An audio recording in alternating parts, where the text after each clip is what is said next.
नमस्कार। दूरदर्शन मध्य प्रदेश के आमने सामने कार्यक्रम में आपका एक बार फिर स्वागत है। आज के इस अंक में हम साहित्य जगत की एक ऐसी महत्वपूर्ण हस्ती से आपकी मुलाकात कराने जा रहे हैं जिन्हें हाल ही में साहित्य अकादमी के प्रतिष्ठित पुरस्कार से नवाजे जाने की घोषणा हुई है। हम स्वागत करते हैं आज की इस चर्चा में पद्मश्री से सम्मानित साहित्यकार प्रोफेसर रमेश चंद्र शाह साहब का। शाह साहब, आपका नमस्कार। नमस्कार। शाह साहब से चर्चा शुरू करने के पहले थोड़ी सी उनके बारे में प्रारंभिक जानकारी आपको देना चाहेंगे। शाह साहब मूल रूप से अल्मोड़ा के रहने वाले हैं, उत्तराखंड में। 1937 में आपका जन्म हुआ और उसके बाद जीवन का एक बहुत लंबा अरसा आपका भोपाल में बीता। आप अंग्रेज़ी के प्राध्यापक रहे यहाँ वर्षों तक। उसके बाद आप निराला सृजन पीठ में निदेशक भी रहे काफ़ी अरसे तक। आपकी सबसे चर्चित उपन्यास है गोबर गणेश, जिसको लेकर काफ़ी चर्चाएं हुई, काफ़ी लोगों में लोकप्रिय भी रहा वो उपन्यास। किस्सा गुलाम भी रहा। तो इन सारी परिस्थितियों के बीच, इन सारी चीज़ों के बीच आज की चर्चा की शुरुआत करते हैं। शाह साहब, सबसे पहले तो बातचीत का सिलसिला इसी से शुरू किया जाए कि ये जो साहित्य अकादमी पुरस्कार देने की घोषणा आपको की गई है, इस पर आपकी फौरी प्रतिक्रिया क्या है? सबसे पहले फौरी प्रतिक्रिया वही है जो कई लोगों की भी है कि साहब बड़ी देर में मिला आपको। हम तो समझ रहे थे कि कभी का मिल चुका होगा आपको। आश्चर्य हुआ हमें। तो हमने कहा हाँ, कुछ ऐसा संयोग है कि 6 बार हमारी 4 उपन्यास और एक डायरी भी इसी तरह से साहित्य अकादमी पुरस्कार की देहरी तक पहुंची, मतलब शॉर्ट लिस्ट होना जिसे कहते हैं। तो आपको तो चूंकि इससे पहले मध्य प्रदेश सरकार का शिखर सम्मान है, उत्तर प्रदेश हिंदी संस्थान का पुरस्कार है, के बिरला फाउंडेशन का पुरस्कार है, इससे पूर्व कई पुरस्कार आपको मिल चुके हैं। तो चूंकि पुरस्कारों की बात चल रही है तो एक चीज़ जानने में बड़ी दिलचस्पी है कि एक साहित्य मनीषी के लिए इस तरह के राष्ट्रीय और प्रमुख पुरस्कारों से नवाजे जाने से उसके अपने व्यक्तित्व में, उसके अपनी पर्सनैलिटी में क्या वैल्यू एडिशन होता है? मुझे ऐसा लगता है वैसे तो जो भी साहित्यकार लिखता है जी, लिखते समय तो दुनिया ही नहीं होती अपने सामने। जी हाँ। ये भी नहीं होता कि हम किसके लिए लिखते हैं, ये चेतना भी नहीं होती है। तो ऐसा कैसे कोई भूत आपके सिर पर सवार होकर के लिखवा रहा है आपसे, ऐसा लगता है। लेकिन जब लिख लिया जाता है तब यह कौन पढ़ेगा इसको, तब फिर संप्रेषण वाला प्रश्न सामने आता है कि कितना संप्रेषणीय होगा, ये कितनों को समझ में आएगा। सहृदय की, मर्मज्ञ की तलाश भी तभी शुरू होती है। अब जहाँ तक इन पुरस्कारों का, सम्मानों का सवाल है, इनका महत्व इतना ही है कि ऐसा लगता है कि चलो एक व्यापक समाज में कुछ स्वीकृति के मानदंड हैं या कुछ स्थापित किए हैं तो स्वीकार हो रहा है, लोगों तक कृतियाँ पहुँच रही हैं, पढ़ी जा रही हैं, ऐसा विश्वास करने को मन करता है। ये सार्थकता है उसकी, एक सार्वजनिक स्वीकृति की बात है। एक और बातचीत के सिलसिले को हम आगे बढ़ाते हुए आपसे ये जानना चाहेंगे कि आपका पूरा जीवन, इतना लंबा जीवन साहित्य को ही समर्पित रहा, और एक साहित्यकार जब अपने रचनाधर्मिता में तल्लीन होता है तो वो फिर आगे पीछे बहुत सारी चीज़ों से दूर हो जाता है, अपने आप में खो जाता है, अपनी साहित्य साधना में जुट जाता है। तो ऐसे में व्यक्ति के रूप में प्रोफेसर रमेश चंद्र शाह को अपने पारिवारिक दायित्वों को निभाने में, अपने घर के, अपने सामाजिक दायित्वों को निभाने में क्या कुछ कठिनाई हुई? नहीं, कोई कठिनाई नहीं हुई। सौभाग्य से मेरा परिवार भी ऐसा है, साहित्य के ही व्यसन, साहित्यिक रुचि वाला भी। मेरी दोनों बेटियां क्रिएटिव हैं, एक सिरेमिक आर्टिस्ट है, दूसरी फिल्म मेकर है। और वो कवि भी है, उसको पुरस्कार मिला था, ये भारतीय ज्ञानपीठ युवा पुरस्कार मिला था। तो ये सब लोग रचना प्रक्रिया से अंतरंग है, तो जानते हैं कि कितना क्या होता है ये। तो उस तरफ से कोई दिक्कत नहीं होती है। तो लंबे समय तक अंग्रेजी के प्राध्यापक यहाँ भोपाल में महाविद्यालय में रहे, और आपकी रचनाधर्मिता और लेखन का पूरा क्षेत्र हिंदी भाषा से जुड़ा रहा। तो ये दोनों के बीच में, अंतर विरोध के बीच में सामंजस्य आपने कैसे बिठाया? ऐसा मुझे कभी अंतर विरोध दिखा नहीं। जैसे मैंने जब लिखना शुरू किया तो मेरे अल्मोड़ा में विवेकानंद जब वहाँ आए थे तो उनकी इच्छा हुई कि यही अद्भुत स्थान है, यही अद्वैत आश्रम मेरा बनना चाहिए। तो अल्मोड़ा में ही ढूंढने लगे जगह वो, अल्मोड़ा जिले में ही मिली। मैं वहाँ रह के आया हूँ 10 दिन मायावती आश्रम में, अद्वैत आश्रम में। तो हिंदुस्तान का जो सबसे पुराना मासिक पत्र है प्रबुद्ध भारत, अंग्रेजी में वहाँ से तो मैंने लिखने की शुरुआत की। उसमें लगातार मेरे 3-4 साल तक, यहाँ तक कि जब इसका सेंटिनरी विशेषांक निकला जी, तो अब वो स्वामी तो वो नहीं होंगे, वो तो 50-30 बरस पहले, लेकिन उन्होंने खोज के मुझे कांटेक्ट किया कि आप हमारे बहुत पुराने लेखक रहे हैं, शताब्दी विशेषांक निकल रहा है, हम चाहते हैं कि आपकी रचना हो। तो उसमें रचना मेरी छपी।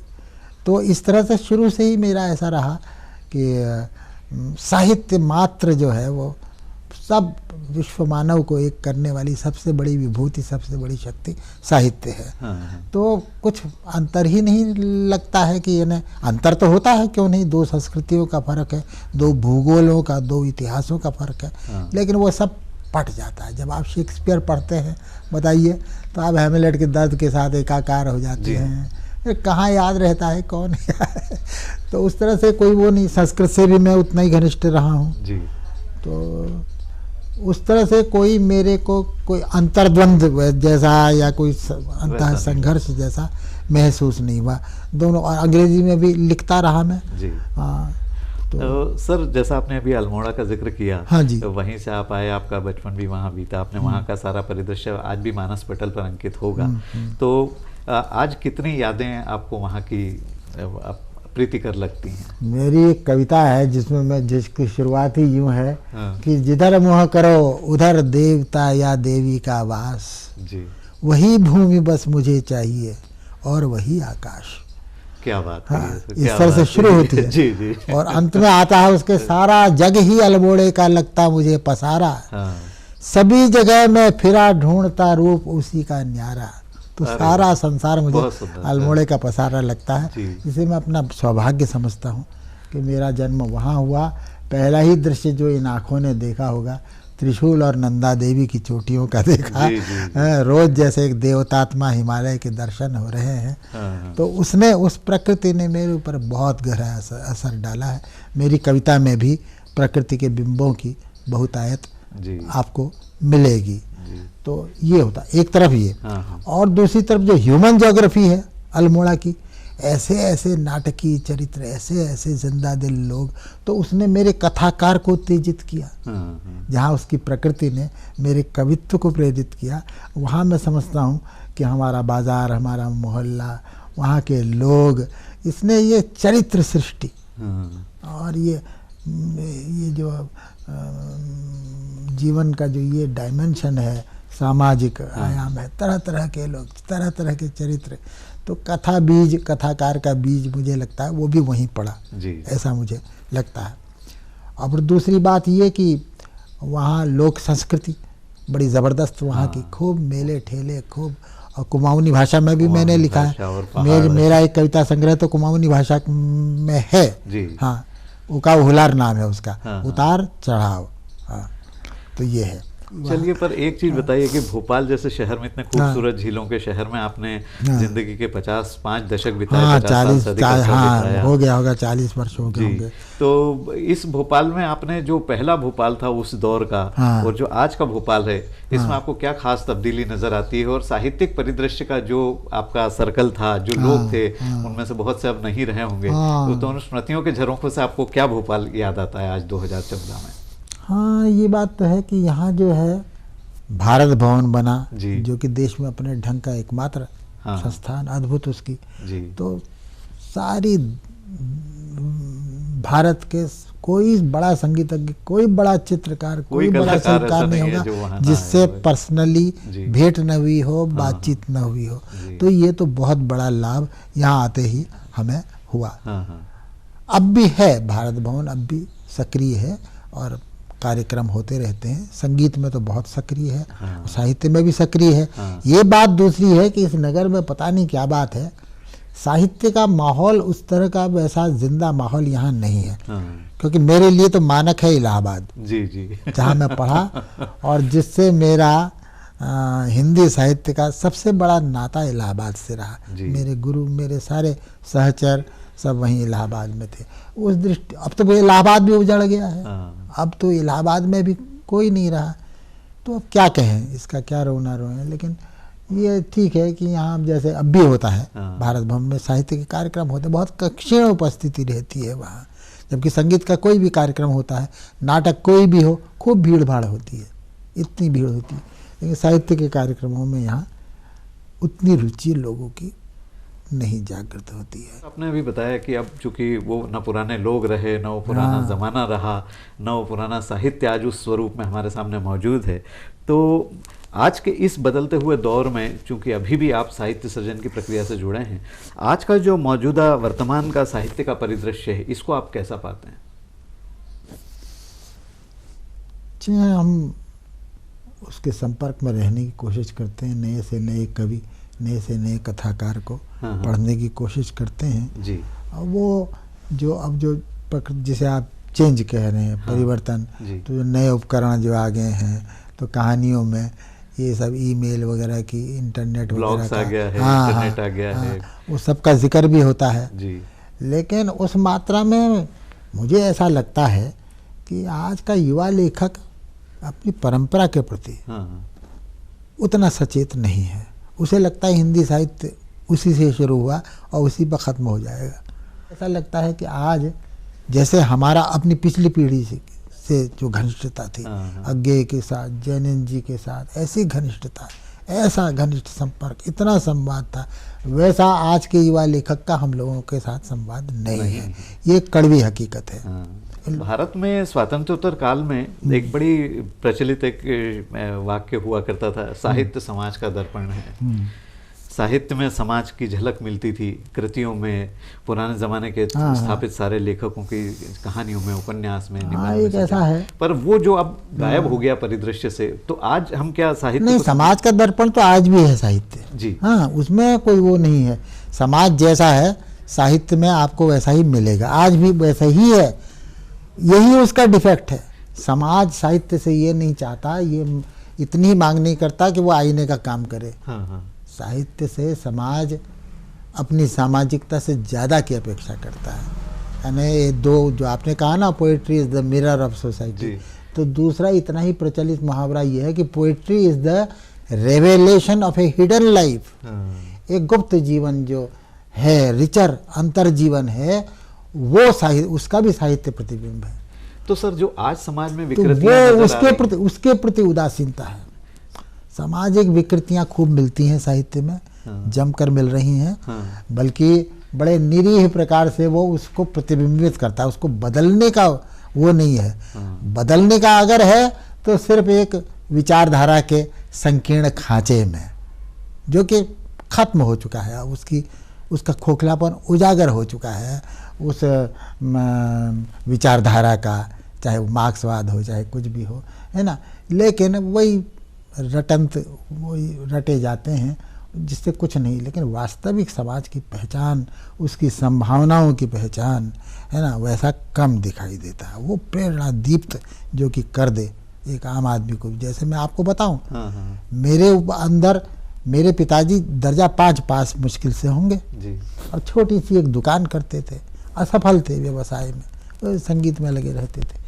एक शाम मेरी कोठरी में दाखिल हुए वो, उनके हाथ में एक किताब थी, यूं उन्होंने कहा कि पढ़ ले इसको। मैं अपना स्कूल का काम कर रहा था। उनकी ऐसी दशा थी, अश्रु विह्वल, भाव विह्वल, गले से आवाज़ नहीं निकल रही है। और फिर उनको शर्म जैसी आई होगी कि लड़का ये मेरी दशा न देख ले, तो मुझे देख कर वो चले गए। वो रंगभूमि थी प्रेमचंद की। दुनिया का कोई विश्वविद्यालय मुझे साहित्य की शक्ति का ऐसा परिचय नहीं करा सकता था जैसा उस शाम मैंने अनुभव किया अपने बहुत कम पढ़े लिखे पिता के साथ। तो आज के पिता मुझे नहीं लगता कि ऐसा संस्कार अपने बच्चों को दे रहे हैं। आज के गुरु, आज के अध्यापक भी हम याद करते हैं जो हमें साइंस पढ़ाते थे, जो एक एक उनका किस्सा हमको याद है। उनको वो जीवंत, वो जिंदा दिली बच्चों के प्रति वैसा, चाहे वो मारते पीटते भी होंगे, लेकिन उसमें भी बात। तो आज मुझे लगता है कि बात गड़बड़ हो गया। इसको रोकथाम थोड़ी बहुत अध्यापक कर सकता है या माँ बाप ही कर सकते हैं। तो साहित्यकार तो उसी ज़मीन पर अपना प्रभाव पैदा कर सकता है ना। आपके अंदर अगर वो संस्कार पैदा किया आपके माँ बाप ने, आपके गुरु ने, तब आपको हमारा साहित्य भी समझ में आए, तभी आएगा। ये चीज़ है, वो ज़मीन कहीं कमज़ोर पड़ गई है। एक ऐसा होड़, अंधी होड़ है ना, और बच्चे भी बिल्कुल परेशान, बिल्कुल दर्जा, छोटे दर्जे से ही अच्छे स्कूल में जाना है, भयानक फीस है वहाँ की, वो एक ऐसा वो हो गया है बिल्कुल मूल्य विपर्ययी, मूल्य भ्रंश जिसे कहते हैं। फिर आगे जाके भी कितने ही नंबर ले आओ, कोई गारंटी नहीं कि आपका सिलेक्शन हो जाएगा। तो युवा बड़ा ही उसकी हालत में, तो इसका प्रतिबिंब साहित्य में, कथाओं में आ तो रहा है, इस दृष्टि से कोई दोष नहीं है आज की कहानी में, लेकिन इससे भी आगे की चीज़ चाहिए साहित्य में, और भी कि कुछ कहीं से कोई प्रेरणा मिले। जीवन सार्थक है, अलभ्य वरदान है, अखंड सौभाग्य है, इसकी प्रतीति होनी चाहिए साहित्य को पढ़ने से। सारे दुखों के बावजूद, सारे कष्टों के बावजूद कुछ है तो वो साहित्य देता, वो नहीं दे रहा है जी। उसकी चेतना बहुत धूमिल हो गई, ये बात है। सर, एक चीज़ के ऊपर आपकी राय जानना चाहेंगे कि बदलते सामाजिक मूल्यों और जो हमारा सामाजिक ढांचा, जीवन शैली जिस तरह से बदल रही है, उस तरह से पुस्तकें, लाइब्रेरी, पढ़ने का शौक, ये लोगों में धीरे धीरे बिल्कुल कम होता जा रहा है। तो इस स्थिति में जब साहित्यकार अपनी रचना कर रहा है, किसी साहित्यकार की कोई पुस्तक आ रही है, तो पहले जितनी बड़ी तादाद में उसको पढ़ा जाता था, न केवल साहित्यिक वर्ग के स्वयं के लोगों द्वारा, बल्कि पाठकों का एक बहुत बड़ा वर्ग होता था, मगर आज पाठक वर्ग लगभग नदारद दिख रहा है। तो ऐसी स्थिति में साहित्य सृजन का जितना फैलाव होना चाहिए वो नहीं हो पा रहा है। मैं यहाँ पर एक बात कहूँगा जी, देखिए ये सब कहाँ से आया, पश्चिम से आया ना, ये तम सब इंटरनेट वगैरह ये सब। अब आप देखिए वहाँ क्या हाल है, वो इस सब से गुजर के वहाँ पुस्तकों की खपत बढ़ रही है, वहाँ साहित्यकार का महत्व बढ़ रहा है वहाँ। तो अंततः आदमी सारे यांत्रिक उससे वर्चुअल रियलिटी से उब जाता है, वो वर्चुअल रियलिटी से फिर रियलिटी की तरफ जाना चाहता। वैसे ही स्टेज अमेरिका में भी आ गई है और यूरोप के देशों में भी आ गई है, लेकिन हम अभी वहीं हैं। हम अब शायद हम पूरा भुगतेंगे, पूरा दंड इसका चुकाएंगे, तब हमको समझ आएगी। तो पर सर, आप मानते हैं कि जो हमारी जीवन शैली में जो हिंदी का ह्रास हो रहा है भाषा के रूप में, पूरी नई पीढ़ी आज हिंदी से विमुख हो रही है, सब लोग कैरियर की तलाश में अंग्रेजी की तरफ भाग रहे हैं, उसी वजह से हिंदी के साहित्य का भी एक संकट की स्थिति बन रही है और अंग्रेजी के उपन्यास, अंग्रेजी में लिखा गया चीज़ें ज़्यादा चर्चा में रहती हैं। अखबारों ने अपने साहित्यिक पृष्ठ खत्म कर दिए, साप्ताहिक परिशिष्टों में जितने अच्छी साहित्यिक अवदान उसमें कंट्रीब्यूट होता था वो सब कम हो गया। तो इस सारे बदलते परिवेश के से क्या, इसके लिए किसको वही बात है ना, अब इसमें साहित्यकार क्या कर सकता है जी? कुछ नहीं कर सकता। साहित्यकार क्या करेगा, उसे तो उसकी तो एक तपस्या है, तपश्चर्या है। वो अपने काम में सृजन ही कर सकता। वो इन स्थितियों को बदलना तो राजनीतिकों का काम है, अध्यापकों का काम है, जो उसमें हर स्तर पर एक गिरावट है। तो ये एक चारित्रिक, सामूहिक चरित्र की समस्या है और भी वो है। इसमें साहित्यकार इसमें क्या कर सकता है, वो अच्छे से अच्छा जो क्रिटिसिज्म कर सकता है, जैसे हमने सिर्फ सृजन नहीं किया, हमने आलोचना भी लिखी है, क्योंकि आलोचना की ज़रूरत है इस समाज को, है ना। तो अब उससे पता चलेगा कि हमने किस तरह से इस समाज के रोग को, इसकी व्याधि को समझा है। जो हमारी आलोचना पढ़ेगा उसकी समझ में आएगा। के सामने चुनौतियों की चर्चा हम अभी कर रहे हैं, उसमें तीन प्रमुख घटक उसमें होते हैं। एक साहित्यिक संस्थाएं होती है, एक लेखकों के संगठन होते हैं, एक सरकारी संरक्षण देने की दिशा में साहित्य परिषदें होती है, कई राज्यों में हैं। ये जो तीन अलग अलग किस्म के फोरम होते हैं जो साहित्य को अच्छे ढंग से वापस उसकी स्थिति बनाए रखने में भूमिका अदा कर सकते हैं, क्या आपको लगता है कि ये तीनों भी आज अपनी भूमिका ठीक से नहीं कर रहे हैं जी? नहीं कर रहे हैं। लेखक संगठन का जहाँ तक सवाल है, मैं तो उसके सख्त खिलाफ हूँ। लेखकों का कोई संगठन नहीं होना चाहिए। घटिया लेखक ही संगठित होते हैं और वो एक उसके तहत अपनी एक बनाते हैं, वो जनवादी लेखक संघ, प्रगतिशील लेखक संघ। इसका कोई उससे कोई साहित्य का भला नहीं होता, है ना साहब। और जहाँ जो है बाकी लोग जो चीज़ें हैं, जैसे ये मध्य प्रदेश लेखक पर, इनका ये है कि अच्छी ज़्यादा से ज़्यादा कुछ सस्ते दामों में कुछ सुलभ कर सकें किताबों को, तो क्लासिक्स के सस्ते संस्करण निकालें, वो करें।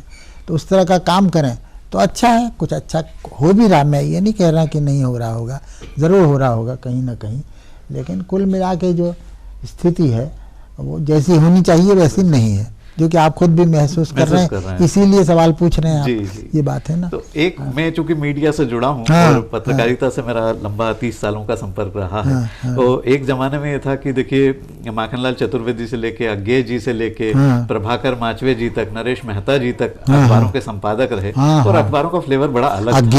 अज्ञेय का मैंने तो अज्ञेय की पत्रकारिता पर पूरी पुस्तक ही लिखी है जी। अज्ञेय की पत्रकारिता, वो तो उच्चतम कोटि के साहित्यकार थे, उपन्यासकार भी और कवि भी।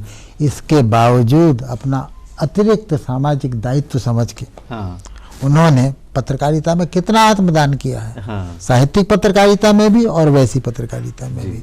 दिनमान आज भी लोग याद करते हैं कि क्या निकला था वो। तो ऐसा है, जिसकी पर कोई जरूरी नहीं कि हर साहित्यकार में पत्रकार वाली प्रतिभा भी हो ही, जैसे हम में नहीं है। हाँ, तो हम नहीं उसमें हाथ डालेंगे। कार्यक्रम के दौरान इस चर्चा में अब आखिरी मुकाम पे हम आ रहे हैं, आखिरी पड़ाव पे। तो एक चीज जानना चाहेंगे कि जो आज का दौर का हमारा साहित्यकार है, जो युवा हैं, जो भी लेखन में सक्रिय हैं, चाहे वो कविता लिख रहे हो, चाहे कहानी लिख रहे हो, उपन्यास लिख रहे हो, आलोचना के क्षेत्र में हो, उनके लिए आप क्या संदेश देना चाहेंगे? नहीं, मैं तो बड़ा आशान्वित हूँ। मुझे नई पीढ़ी में, युवा पीढ़ी में बहुत ऊर्जा दिखती है जी। बस गड़बड़ी यही है कि मैं जानता हूँ कि कहाँ प्रतिभा है, किसमें प्रतिभा है, उसकी उचित पहचान नहीं होती है। गुटबाजी के चलते, बेवकूफ़ी से भरे हुए पक्षपात, पक्षाग्रह के चलते जी। वरना टैलेंट है, कहानी में भी है, कविता में भी है। ऐसे अनेक कवियों पर, कथाकारों पर निगाह जाती है जो कि आगे ले जा सकते हैं, जिनकी संवेदना में एक प्रकार की अग्रगामिता है, अवागार्द सेंसिबिलिटी है जिनकी है, ऐसी बात नहीं है। लेकिन अब देखिए, कोई ऐसी हमारे ज़माने में 4-5 पत्रिकाएं ऐसी थी, कल्पना थी और ये तुम्हारा माध्यम था, कई, जिसमें छपने का मतलब ही था कि आप लेखक की बिरादरी में शामिल हो गए। आज कोई ऐसी पत्रिका नहीं है जिसका ऐसा दबदबा हो। हाँ, जिसके बारे में, जिसकी गुणवत्ता के बारे में आप पूरी तरह आश्वस्त हो सके कि हाँ, इसमें छपना श्रेयस्कर है, इसमें छपना वास्तव में उसकी पहचान हो जाना है।